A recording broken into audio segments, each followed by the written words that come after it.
We told him about the baby, Isabella. My mother said it the way you might say, dinner is at 6, even-toned, settled, like it was a fact that had always lived in the room, and I had simply failed to notice it until now. I was sitting across from Nate at my parents' dining room table, the one with the wobbly leg that my father had been meaning to fix for 11 years. There was wood smoke coming through the half-open window above the kitchen sink, and the smell of it mixed with my mother's roast and something sharp underneath that I could not name. I was holding my coffee mug with both hands. The ceramic had gone cold. Nate was to my left. He was not looking at me.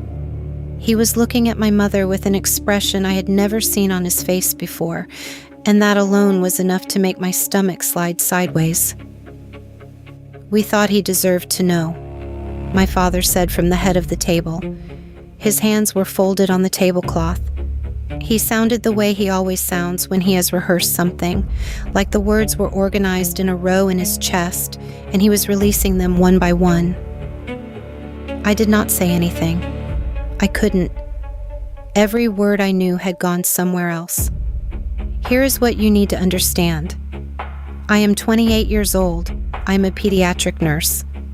I have excellent recall of timelines, symptoms, records, and history because my job requires it. I know every piece of my own medical history the way I know my own handwriting, and I have never been pregnant in my life. Not at 19, not at any age, not even close. My name is Isabella, and 4 months before the day I am describing to you right now, Nate Colby got down on one knee on the back porch of a cedar-smelling rental cabin in the Cascades and asked me to marry him, and I said yes before he finished the question. The ring that was on my finger at that dinner table? He put it there after my mother told him what she told him. If you want to know how that happened, keep listening. Because this story is not about a secret child. It is about the truth that already existed, the lie someone built on top of it, and the man who walked into my parents' house carrying the evidence that made the whole thing come apart. If you haven't subscribed yet, do it now, because this is the kind of story that you are going to want to share. 8 months before that dinner, I was not thinking about Nate Colby at all. I was standing at a folding table in a hospital corridor, handing out name tags for the annual fundraiser gala for the pediatric wing. I was not supposed to be there. My shift had been swapped twice, and the volunteer coordinator had called me 3 times that week, and I had said yes in a weak moment while simultaneously pouring coffee and reading a chart update. So there I was, in a dress that was slightly too formal for a corridor and slightly too informal for the actual gala room, with a roll of adhesive name tags and a Sharpie. Nate came through the side door. He was with a colleague from his engineering firm who had some kind of connection to the hospital board. He was wearing a dark blue jacket, and he looked like he was slightly surprised to be there, the way you look when a social obligation turns out to be larger than expected and you've already committed yourself past the point of retreat. He stopped at my table. He took a name tag. He wrote his own name in all capital letters because the Sharpie I gave him was drying out and he had to press harder to get any ink. I may have ruined this, he said, holding up the name tag with a smudge across the N. It's readable, I said. Barely. That's fine. You only have to be approximately yourself tonight. He looked up from the name tag, and there was the head tilt. Left shoulder dropped slightly, chin up just a fraction, attention fully engaged. I would learn later that this is how he listens. Right now I just noticed that whoever he was, he had very good attention. That's the best event philosophy I've ever heard. He said, I'm full of wisdom. I also have a second name tag if you want to start over. He did start over. Then he went inside. Then an hour later, when the networking portion of the event ended and people were drifting toward the exits, I was in the hospital stairwell looking for my coat, and he was there too, apparently also looking for something he had misplaced. We stood in the stairwell and talked for 45 minutes while people walked past us in both directions, and neither of us moved.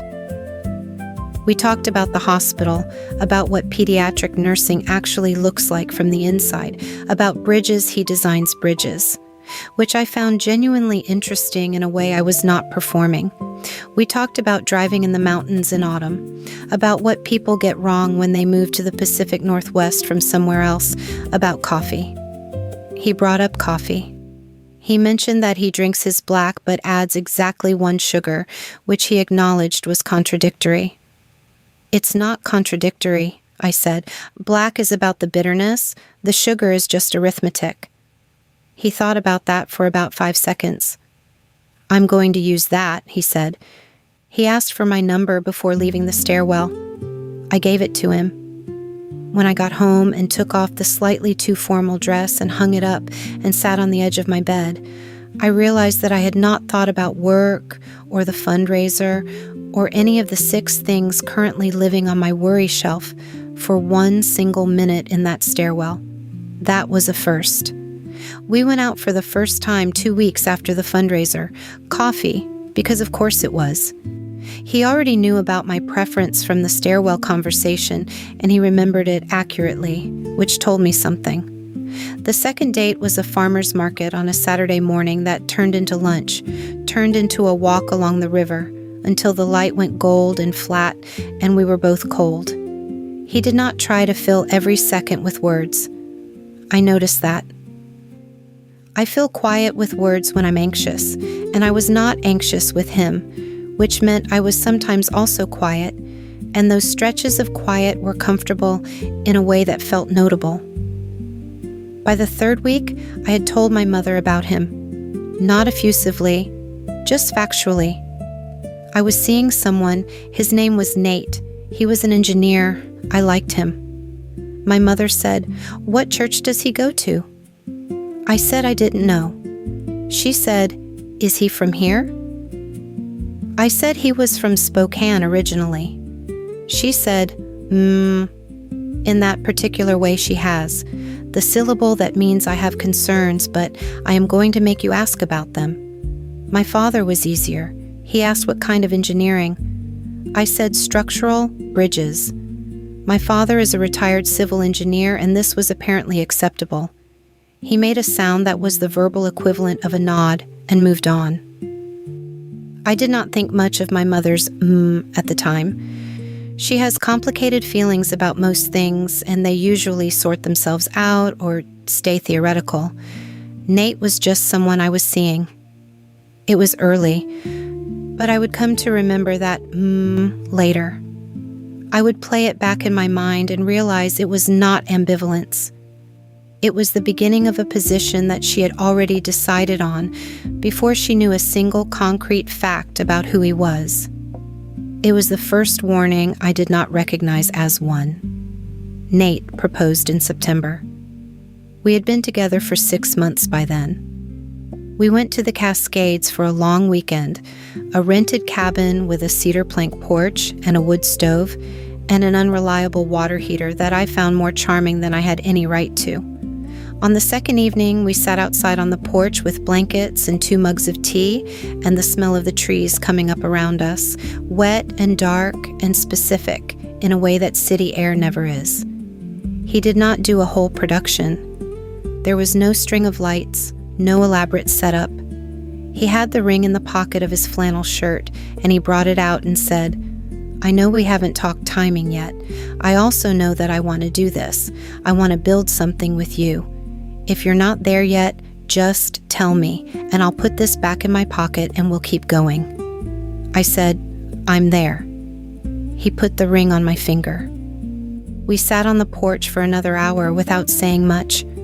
An owl called somewhere in the trees. The wood stove popped and shifted inside. It was one of those moments that feels unremarkable while it is happening, and then you realize later that it was the exact center of something. I called my parents that evening from inside the cabin, sitting on the braided rug near the stove. My father said, "Congratulations, Bella." He sounded cautious. My mother said, "We need to talk before you make anything official." I assumed she meant logistics, wedding planning, timing, family expectations. My parents are the kind of people for whom there is always a procedure. But then, before we hung up, there was a pause, and she said, "There are things that should be said before this goes any further." I asked what things. She said, "Not on the phone." I told her I would come by when we were back in town. When I hung up, Nate was in the kitchen making hot water for more tea. I remember thinking, she just does not want to feel rushed. She will need a month to process, and then she will be fine. I was wrong in a direction I could not have charted from where I was standing. We drove home from the cabin on a Sunday. The leaves were turning, and the road down from the mountains was slow with tourists, and Nate and I listened to a record he liked and talked about small things. He was happy in a quiet way. I was happy. It was the kind of easy day that makes you feel like you have done something right. I did not go to my parents' house immediately. I had a shift on Monday and a double on Tuesday, and by the time I had a free afternoon, it was nearly 2 weeks after the proposal. I had texted my mother telling her I would come by Wednesday. But the Sunday before I went, something happened that I did not process correctly in the moment. I was picking up a jacket I'd left at my parents' house, and I came in through the back door without knocking, the way I always had, and I heard my mother's voice from the living room. She was on the phone.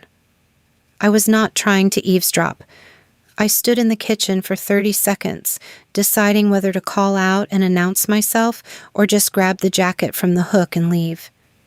She said, "He's not going to walk away just because we told him.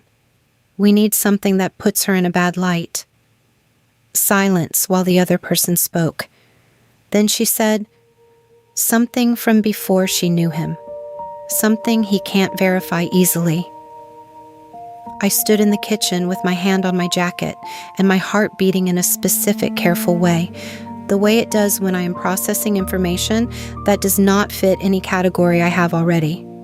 I called out, "Mom, it's me. I just came for my jacket." She appeared in the kitchen doorway 30 seconds later. Her phone was in her pocket. She said, "I didn't hear you come in." "Back door," I said. "I'm just grabbing this." "Stay for coffee," she said. "I can't. I have errands." She watched me leave with an expression I have seen all my life and never correctly identified until recently. It is not warmth. It is measurement. I drove home and told myself the phone call was about something else. I had not heard enough to be sure. Maybe it was a different conversation entirely. I should not have let myself believe that. Thanksgiving was 3 weeks away. 3 weeks is enough time for a story to travel. My cousin Petra called me the Thursday before the holiday. She is 3 years older than me, and we have always been close in the way cousins are close when neither of them has a sister who actually communicates. She called me on a regular weekday evening, and after a few minutes of normal talk, she said, "Is everything okay with you and Nate?" "Yes," I said. "Everything is fine." "Okay," she said, "because I heard something." "From my mother?" A pause. "From Aunt Diane, yes, at the fall Sunday dinner." "What did she tell you?" "Something about a pregnancy, a long time ago. She said she was concerned that Nate didn't have full information." Petra's voice was careful. She was not saying she believed it. She was saying she had heard it and wanted me to know. "It's not true," I said. "Nate knows it's not true. There will be more to say about it at Thanksgiving." Another pause. "Do you want me to say anything to the other aunts in the meantime?" "No," I said. "Leave it where it is for now." She said, "Okay, for what it's worth, I never believed it." I said, "I know. That's why I'm telling you Thanksgiving." I hung up and sat with the information for a few minutes. My mother had already told 2 people at minimum, probably more. She had framed it gently, as concern, as information she felt compelled to share. That is how it works. You do not accuse. You worry, you share your worry, and the worry spreads into every corner of the room before anyone can challenge it. We had 3 weeks. I used them carefully. I reviewed the binder twice more. Nate had the original. I had photographed every page. I added my own medical records formally, not just photographs, but a signed letter from my primary care physician confirming that there was no pregnancy event in my record, no delivery, no adoption proceeding attached to my name.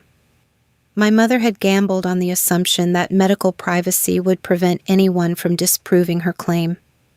She had not accounted for the fact that I am the patient, and I can authorize my own records completely. I spoke to Claire once by phone the Wednesday before Thanksgiving. I told her what I had found. I did not soften it into the pattern with Garrett, the text messages, the forged clinic document. I said it directly, and then I waited. Claire was quiet for a long time after I finished. Then she said, "I always wondered if it was them." I said, "What made you doubt it at the time?" She said, "Garrett didn't fight. He just went. And when I asked Dad directly, he did the thing he always does, where he doesn't actually answer the question, but makes you feel like you already know the answer and you should move on." I said, "Are you going to Thanksgiving?" She said, "I wasn't planning to." I said, "I think you should." Another long silence. "Okay," she said. She came. Thanksgiving morning. We drove up to my parents' house through fog that sat low in the Cascade foothills, the kind of fog that makes the evergreens look like they are standing in a gray lake. Nate drove. The binder was in a bag in the back seat, under a jacket. I had not told him I was nervous because he already knew, and naming it would not clarify anything. The driveway was full of cars. My grandmother's sedan, my Aunt Margaret's SUV, 2 more I identified as cousins. Nate pulled in and turned off the engine and sat for a moment. "You're sure about this?" he said. It was not a question exactly. "Yes," I said. "They made it public. The correction should be public." We had agreed. We would arrive, we would speak to my parents privately first, and give them one opportunity to retract in front of the family before we brought out the binder.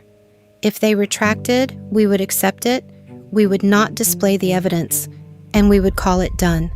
We would not be magnanimous about it, but we would call it done. We walked in through the front door.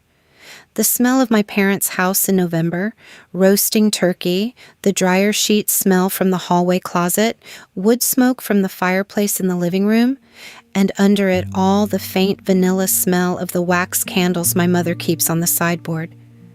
I have known this combination of smells my whole life. For 27 years it meant something uncomplicated.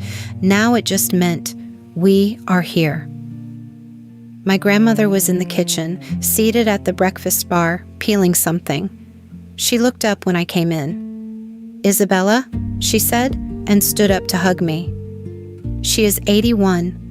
She has the grip of someone used to holding things together. "Hi, Grandma," I said.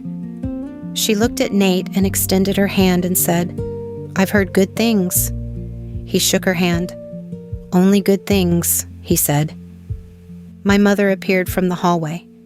She was wearing her good apron, and her face opened into the bright smile she uses for company. She said, "You're here. Let me get you something. Let me take your coat." "Mom," I said quietly, "I need a few minutes with you and Dad before everyone sits down, upstairs." Her smile did not exactly dim. It changed quality. She said, "Of course. Give me just a moment." My father appeared behind her a few seconds later. He had been coming from the garage. He looked at me, then at Nate, then at the bag under Nate's arm, and something shifted in his face, very briefly, like a shadow crossing a window. "Upstairs," I said. We went upstairs. My childhood bedroom had not changed much. The same yellow cast from the lamp on the desk, the same curtains my mother had sewed in the late 90s because it was a thing she used to do. sew curtains, before she stopped doing the things she used to do. The bed had different linens, but the frame was the same. The baseboard heater ticked. I set the bag on the bed. I did not take the binder out yet. I said, I am going to give you one chance to go back downstairs and tell everyone that what you said about me was not true. One chance, right now, and this stays between the four of us. My mother looked at the bag. My father said, Bella, this is not the time or place. This is exactly the time, I said. You chose to make it a family matter when you called Aunt Margaret. This is the family. I opened the bag and placed the binder on the bed. My father picked it up. He opened it. He read the first section without expression, the way he reads anything that carries risk, which is completely flat. My mother read over his shoulder. Her face went from careful to very still. She said, Where did you get this? Not a question, a calculation. I said, It doesn't matter where we got it. It matters what it shows. The clinic on that document does not exist. It has never existed. The address is a strip mall. The license number is not in the state registry. I paused. We also have documentation about what you did to Garrett 6 years ago. My mother straightened up. She was wearing her apron. She looked very composed and very far from me. My father said quietly, This is a family matter, Bella, not for downstairs. I said, Then tell the family the truth right now, in this room, and we will go eat dinner, and I will never open this binder in front of them. My mother smoothed her apron once. She picked up the binder and set it back on the bed. She said, Our guests are waiting. She opened the bedroom door and went downstairs. My father followed without meeting my eyes. Nate and I stood in my childhood bedroom for a moment. The baseboard heater ticked. The lamp threw its yellow light across the curtains my mother had sewn. I looked at the binder. Okay, I said. Okay, he said. We picked up the binder and went downstairs. Dinner had started. Everyone was at the table. My grandmother was at the head. My Aunt Margaret and her husband, my 4 cousins, my Uncle David and his wife, 2 of their college-aged children. Claire was there, at the far end of the table, quiet, with her hands folded in her lap. Petra was next to her. They both looked at me when I came in. My mother was carrying dishes from the kitchen, moving with the efficient hospitality of someone who has been running holiday dinners for 30 years. My father sat at his end of the table and poured drinks with precise, practiced movements. Nate and I sat down. 2 minutes of small talk that I do not remember exactly. Someone asked about the drives up, someone mentioned the fog. Then Nate stood up. He did it quietly, the way he does most things. He set his napkin on the table beside his plate. He said, I want to say something, if I can have a minute. The table looked at him. He said, I have to start by saying how much I value this family. I value what it means to Isabella, and I understand what it means to bring someone new into it. He paused. A few weeks ago, Isabella's parents sat me down and told me something about Isabella that they said I deserved to know before our engagement continued. The table was very quiet. My grandmother set down her fork. They told me, Nate said, that Isabella had a child at 19 that she had given up for adoption. They said they had medical records. He opened the binder. He spoke calmly and without anger, which was the right choice, because calm and documented is harder to dismiss than angry and personal. I want to share what I found when I looked into that claim. He put the first section on the table and slid it toward my Uncle David, who was closest. The clinic named on the document does not exist. That address is a strip mall in a county 2 hours from here. The licensing number produces no result in the State Medical Board database. He slid the second section down. I also found that 6 years ago, the same family, the same parents, told a similar type of story to the man my sister-in-law Claire was engaged to. He left without investigating. Claire never learned the full extent of it. Claire was looking at the table.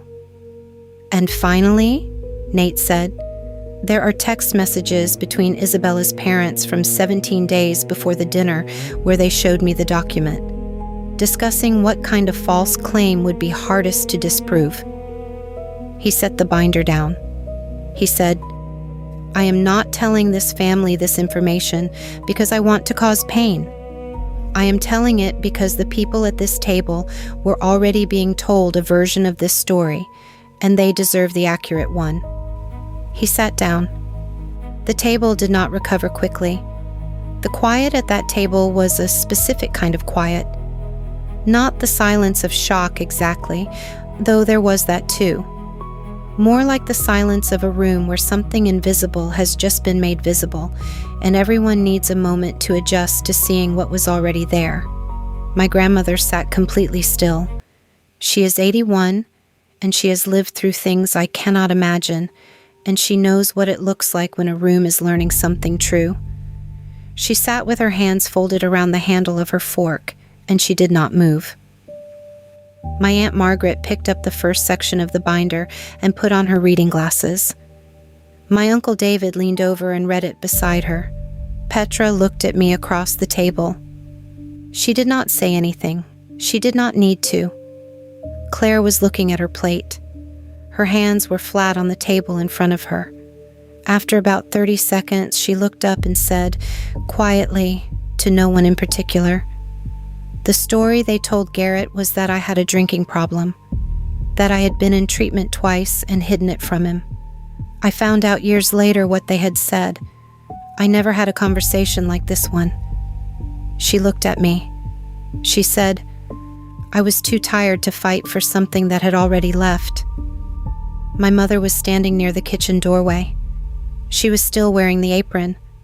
Her face had gone through several different configurations and had arrived at something that I might have called dignity if I did not now know the full shape of what she had done. She said, "We were protecting our children." My Uncle David, who is my father's older brother and who has never, in my memory, spoken sharply to anyone, said, "From what, Diane?" She said, "From men who..."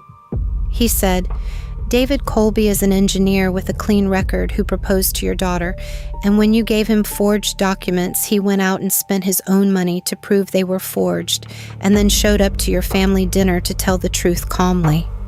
He paused. "What exactly were you protecting her from?" My mother's mouth opened and then closed. My grandmother said, without raising her voice, "Diane." My mother looked at her. My grandmother said, "Protecting her from what?" Not a question. The inflection of someone who already has a view of the answer and wants to hear yours. My mother said, "I only wanted..." My grandmother said, "You made a document.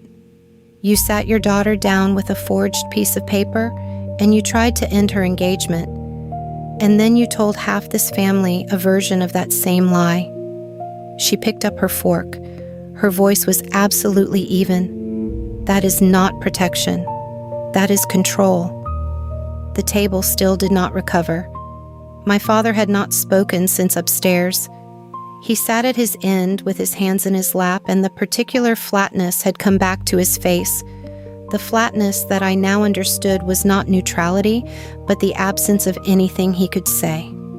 My Aunt Margaret passed the binder section back to Nate without comment. Dishes passed. People ate, or sat with food going cold in front of them, or drank their wine a little faster than usual. My cousin Petra put food on her plate and ate steadily, and now and then sent me a look that communicated, clearly enough, "I'm here. We will talk later. I believe you." Claire ate quietly. After a while, she looked at Nate and said, "Thank you for not going the way Garrett went." Nate said, "I'm not built for leaving when things get complicated." Claire almost smiled. My mother sat at the table and did not speak for the rest of the meal. We left shortly after dinner. There was no dramatic exit, no announcement. We helped clear the table the way people do, and I hugged my grandmother, and she held my face for a moment and said, "You did right." And then she let me go. My mother was in the kitchen when we left. She did not come into the hallway to say goodbye. My father appeared at the front door. He looked at me. He started to say something once and stopped. He said my name. I said, "I'll call you when I'm ready." He nodded. We got in the car. Nate drove. The fog had lifted somewhat, and there were stars in the breaks between clouds. I looked out the window at the dark shapes of the trees. I had spent 3 years of my adult life trying to manage my parents' feelings about my choices, tempering my announcements, choosing my words, arranging information in the order least likely to cause pain. 3 years of that, and they had still sat me down at a table and tried to dismantle my future with a lie they had manufactured in advance. I felt hollow in a way that was not exactly grief, and not exactly relief. More like the end of a long project that I had not known I was working on. Nate glanced at me. "You okay?" he said. "I don't know what I am," I said, "but I know it's over." He put his hand on mine for a moment and then put it back on the wheel. We drove home in the dark. I did not call my parents for 2 weeks. My mother texted 4 times, my father once. I read them and put my phone face down and went back to whatever I was doing. I was not being cruel. I was being exact. Every time I thought about calling, I asked myself, what would the conversation be? My mother would find a way to explain the unexplainable. My father would try to smooth it into something manageable. I would come off the phone exhausted and minimized and no closer to anything true. I was not ready for that. I went to work. I took my shifts. There is a child in the pediatric unit where I work, a 5-year-old girl named Marin, who has been there for an extended stay, and she had started asking for me specifically, which meant I always stopped by even on the days I was not her assigned nurse. She is the kind of child who makes you remember why you went into the work in the first place. She is fierce and strange, and she conducts conversations with the seriousness of a diplomat. I would sit by her bed, and she would tell me about her stuffed animals and their various disputes, and I would listen and take it very seriously and feel for those 20 minutes that the world had a comprehensible structure. I needed comprehensible structure. Nate and I did not talk about my parents constantly. We talked about work, about weekend plans, about an episode of a show we were watching. We talked about the guest list for the wedding, which we were keeping small, which felt more right now than it ever had before. We talked about the apartment and whether we wanted to move and where. We talked about Claire. She called me once, a week after Thanksgiving. She said she was okay. She said it was strange to finally have the full picture, that it made certain things click into place even though the clicking was painful. She said, "Mom called me the day after Thanksgiving." I said, "What did she say?" She said Nate was arrogant and that he had embarrassed the family. She did not say anything about the document. I said, "Did you tell her what you told her at the table?" She said, "No." I said I had to go, and I hung up. She was doing the same thing I was doing, staying quiet until she figured out what she had to say. Healing, I have learned, is not a linear thing that goes from wound to mend. It is more like learning to walk in a different direction in a space you thought you knew the layout of, and sometimes you move through rooms quickly, and sometimes you stand in the same doorway for a week. I stood in some doorways. I kept moving. By February, I had found the beginning of a version of peace that felt like mine and not like a compromise. I called my father in January. We had a conversation that was careful and imprecise on his end and too direct on mine, and solved nothing but left us with a way to be in contact without pretending everything was fine. My mother did not call. I did not call her.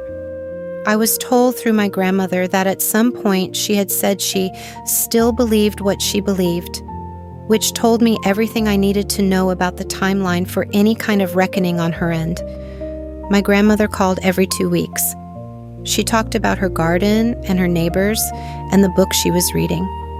She did not talk about my parents, but before hanging up, she always said one of the same 3 things. You're doing right, or I'm proud of you, or that man of yours is solid, hold on to him. None of them were dramatic. All of them counted. Petra and I had dinner twice. The first time we spent 3 hours at a restaurant, and she told me what she had heard, and I confirmed what was real, and we pieced together the version of events my mother had distributed, and it was slightly different from table to table, customized for each listener. Petra is a pragmatic person. She said, "You know she's going to try to rehabilitate this." I said, "I know." She said, "What are you going to do?" I said, "Live well enough that it becomes irrelevant." She pointed at me with her fork and said, "That is the correct answer." I kept working on the correct answer. We got married in February on a Thursday morning. The courthouse is not a romantic building. It is built in the 80s municipal style, low ceilings and fluorescent lights, and the specific echo of a place that processes important things efficiently. We had booked a 10:45 appointment. I wore a dress I had bought the previous November because I had seen it and thought it was exactly right. Deep green silk with a simple cut, nothing bridal specifically, nothing that announced itself. Nate wore his good jacket. He did not tell me in advance what color, and when I saw him in the hallway outside the clerk's office, it was the same dark blue jacket he had worn to the hospital fundraiser the night I met him. Whether that was intentional, I never asked. Claire was there. Petra was there. No one else by design. The ceremony itself takes about 4 minutes if you have done the paperwork correctly. We had done the paperwork correctly. A clerk named Officer Tran, who had the efficient warmth of someone who does something meaningful many times each day, read the relevant language and ask the relevant questions, and we answered them. When we walked out of the courthouse into the February light, Petra immediately hugged me so hard my ribs protested. Claire hugged me more quietly and said, into my shoulder, "I'm glad you didn't let them take this." "Me too," I said. We went to lunch at a place near the river, the 4 of us, and ate things we liked and talked about things we were interested in and stayed for 2 hours longer than the reservation required, which the restaurant accommodated because it was a Thursday, and they were not busy. Nate and I drove home in the late afternoon light, and the mountains were clear on the horizon, and the air was cold and precise. That evening, in our apartment, I stood in the hallway. Nate had hung a photo there weeks before in a plain, dark wood frame. It was from the cabin in the Cascades, the night he proposed. I am at the edge of the frame, half turned, with the porch railing and the dark trees behind me and the light from the wood stove coming through the window and catching my profile. He had taken it when I wasn't looking. I had not known the photo existed until he put it on the wall. I stood there and looked at it the way you look at something you need to understand rather than just see. When my parents had tried to end us with a lie, what they had actually done was show Nate exactly what he was up against. And what he had done with that information was not leave, was not doubt, was not wait and see. He had gone home and hired someone and spent 3 weeks collecting the evidence and carried the binder to Thanksgiving and stood up at that table and said the true thing, calmly, in front of everyone. You find out who someone is when something goes wrong. That is not an original observation. But there is a difference between knowing it and having lived it. I had lived it. I knew who he was now in the specific, non-theoretical way that only comes from that kind of evidence. My grandmother sent a card that arrived the week of the wedding and which I had been saving to read on this day. I opened it standing in the hallway. Inside, you chose right. Her signature in the clear, firm handwriting she has had my whole life. I put the card on the shelf under the photo. I thought about the version of this story where I had not trusted Nate enough to give him those 3 days, where I had picked up the phone and fought it on instinct and won the argument but lost the plan, where the evidence never came together the way it did, and whatever my parents said continued to live in the space between people like an unprovable shadow. That version existed somewhere. I was not in it. I was in this one. And this one had the photograph on the wall, and the card on the shelf, and the ring on my finger that he had put there after my mother told him what she told him, because he had already decided what was true. If this story stayed with you, I want to hear from you. Leave a comment below and tell me about a time you had to choose between the people who raised you and the truth you knew. Like this if you believe that love is not destroyed by a lie when two people are paying attention. Subscribe if you want more stories about people who chose honesty when it was difficult and rebuilt from there. And share this with someone who needs to be reminded that the right person does not leave when the wrong people light the fire. We are still here. The photograph is still on the wall. The dinner was a Wednesday. My mother had asked us to come together, told me it was a celebration dinner, that she wanted to welcome Nate properly. She used those words, welcome Nate properly. I told Nate on the drive over that my mother could be formal about these things, that the dinner would probably involve the good china and a specific seating arrangement, and not to read too much into it. He said, "I've got it." He was quiet on the drive in a way that was slightly different from his usual quiet. I noticed, but I did not push. I thought it was nerves. I thought it was the first real family dinner and he was managing himself. We sat down. My father poured wine. My mother brought out the first course and made conversation about the weather and some home repair and Nate's work, and for 20 minutes it was almost exactly what I had said it would be. Formal, careful, polite. The china was out. There was a centerpiece. Then my mother reached to the sideboard behind her and picked up a folded piece of paper and set it on the table in front of Nate. She said, "We thought you had a right to know. Our daughter had a child at 19. She gave it up for adoption. She has never told you." The room made a sound like the sound after a loud noise, which is actually no sound at all. My father said in his level voice, "We found the records. We wanted you to hear it from us before the engagement goes any further." Nate looked at the paper for a long moment without touching it. I could not feel my hands. I could smell the wood smoke from the neighbor's chimney coming through the same window above the sink. The baseboard heater in the hallway was making its small ticking noise.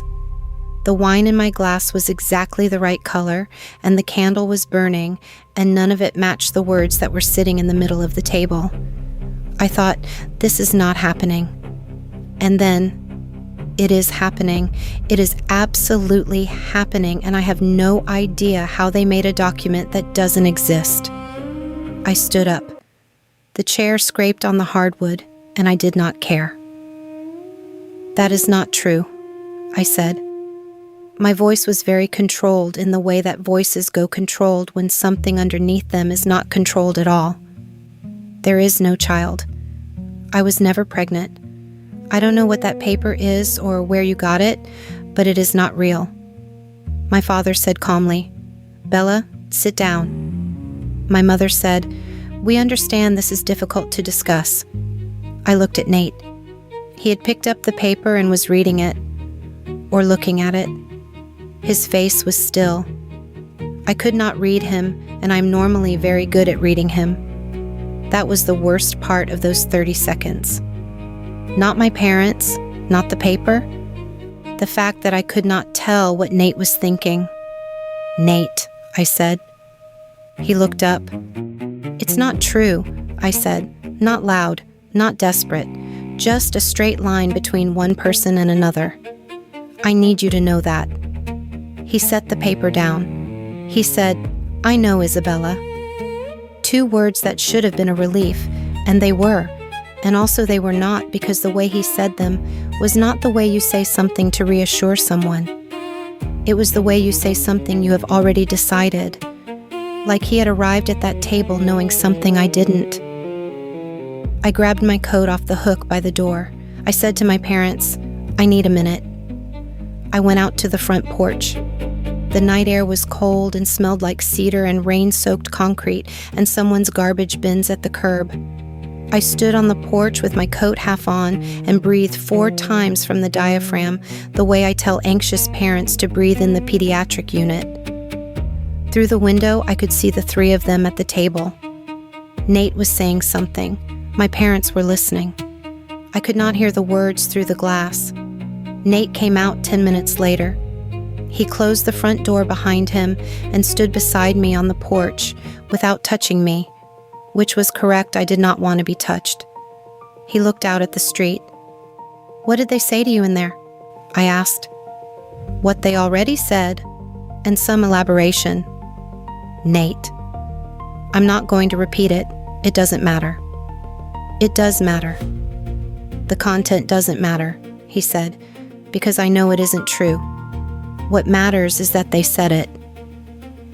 He was quiet for a moment. Then he said, "I need to ask you to trust me with something." He turned and looked at me. He had his hands in his jacket pockets. "I'm going to give them a few days," he said. "I'm going to give them the chance to reconsider what they've put out there, and I'd like you to not contact them in the meantime." "Why?" "Because if you go back in there right now and fight this on instinct, we win the argument and nothing actually changes. I want to change something." I searched his face for about 10 seconds. I could see he had a plan. I could not see the shape of it. "What are you going to do?" I asked. "I'm going to do what I do," he said, "which is figure out exactly what I'm looking at." I said, "Okay." We drove home in the same car. I sat in the passenger seat and looked at the road and thought about that paper my mother had slid across the table, about the font and the margins, about my own nursing instincts telling me that I knew exactly what my own medical records looked like and that whatever she had produced did not match. Nate walked me to my door. He said, "You should sleep. I know you won't, but you should." He was right on both counts. The next 2 days were the kind of slow that makes time feel like something physical, like waiting. I went to work, I took temperatures, I read charts, I talked to parents who were scared about their kids in the careful language of someone trained to hold fear steady. I was good at it. I was good at the work even in those 2 days when my personal floor had dropped out from under me, which is either admirable or alarming, depending on your perspective. My mother called Tuesday evening. I almost didn't answer. I answered. She said, "Isabella, I think we should talk rationally about this."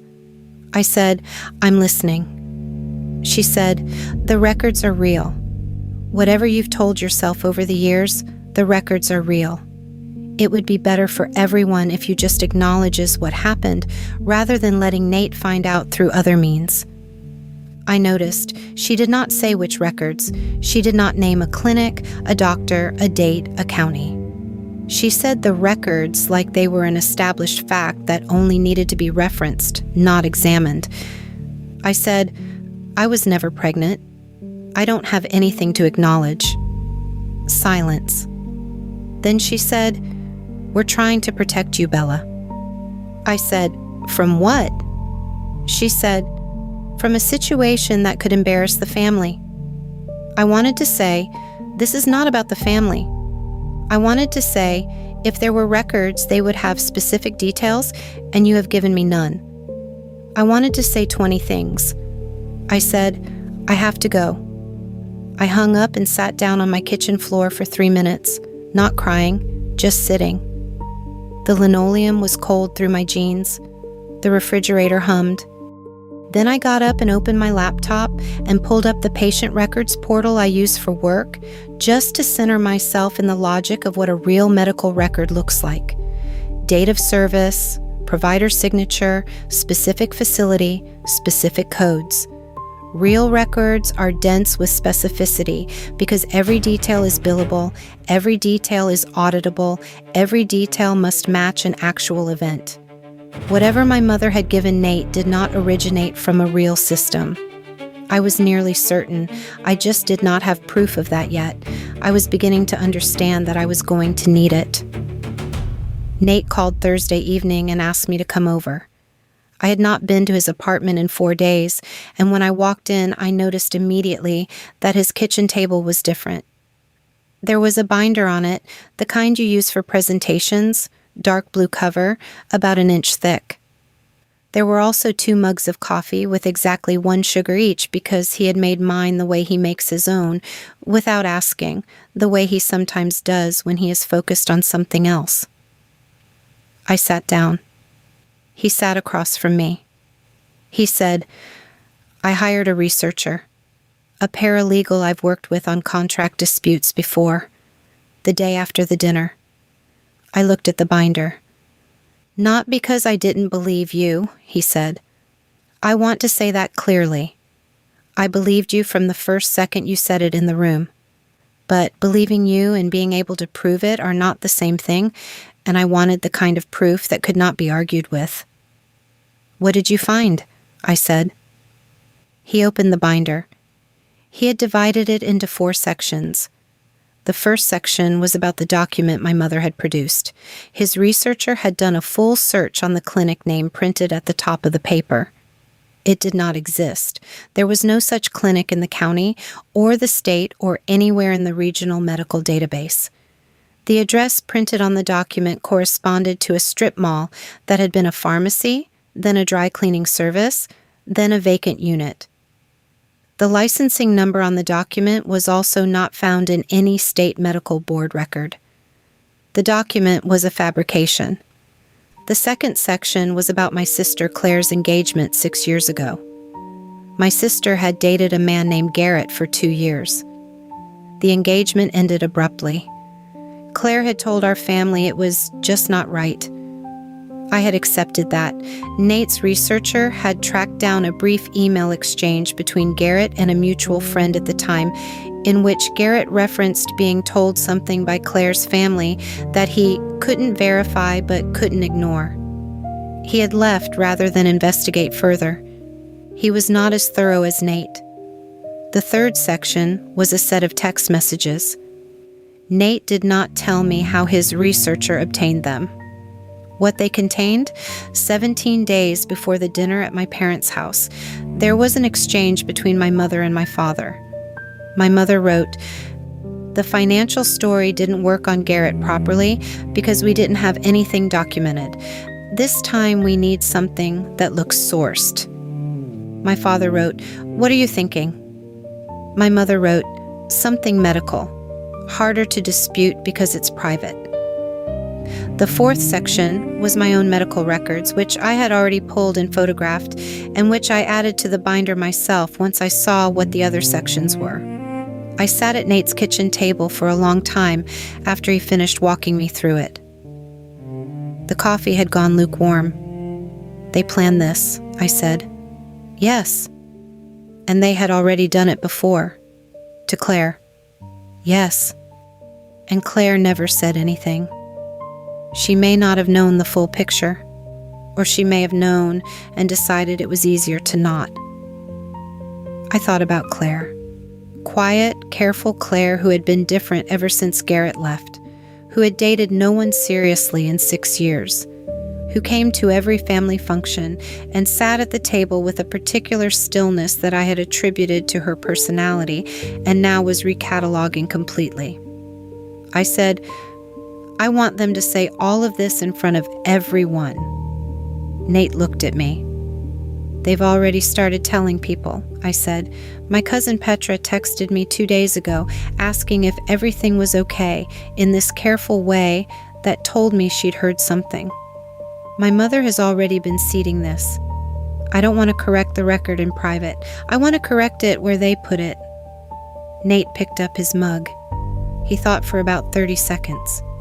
He said, "Thanksgiving." "Yes." "They've already invited the whole family." "Yes." "Okay," he said. "Then Thanksgiving." There is a particular kind of knowledge that arrives not as a single moment of revelation, but as an accumulation. The way certain seasons change. You don't notice each individual degree dropping until one morning you wake up and the world is different, and you understand that the shift happened over days you weren't tracking. That is how I understood my parents. Not the night at the dinner table. Not the moment my mother slid the paper across to Nate. Not even in Nate's kitchen with the binder open and the text messages laid out in their columns of date and time and words that could not be interpreted two ways.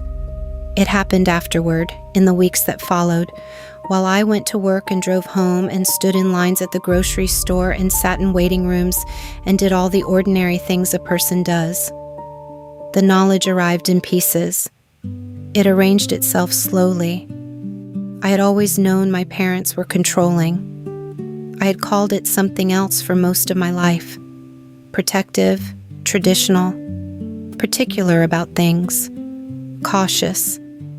I had a whole vocabulary for it that made it manageable and small. I think most people do.